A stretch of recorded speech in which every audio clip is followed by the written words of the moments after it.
আমাদের আন্দোলন কিন্তু আজকেই শেষ না। এই পর্যন্ত আমাদের যে দাবি, এই দাবি না মানা হবে, আমরা রাজপথ ছাড়বো না।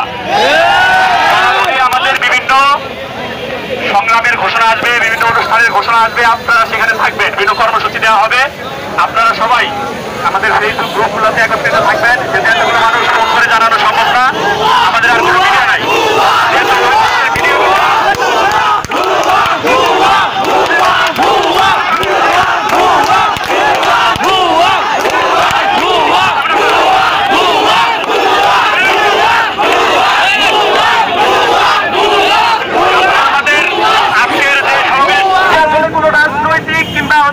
রাজনৈতিক সংগঠন কিংবা কারোরই কোনো অধিকারের জন্য এই আন্দোলন না, আমাদের সাধারণ শিক্ষার্থীদের ন্যায্য অধিকারের জন্য আমরা রাস্তায় নেমেছি।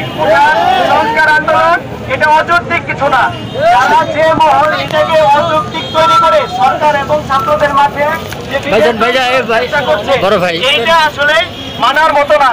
তাই আমি সকলকে উদাত্ত আহ্বান জানাবো, কারো হাতে পা না দিয়ে এটা শান্তভাবেই শেষ করতে দিন।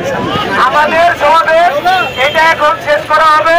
এর মানে আমাদের যে সকল ছাত্রছাত্রীরা আহত হয়েছে এবং নিহত হয়েছে তাদের আত্মার মাঝেরাত এবং সুস্থতা কামনা করে পরবর্তী কোনো কর্মসূচি যদি থাকে সেইটা আপনাদেরকে জানিয়ে দেওয়া হবে। ধন্যবাদ।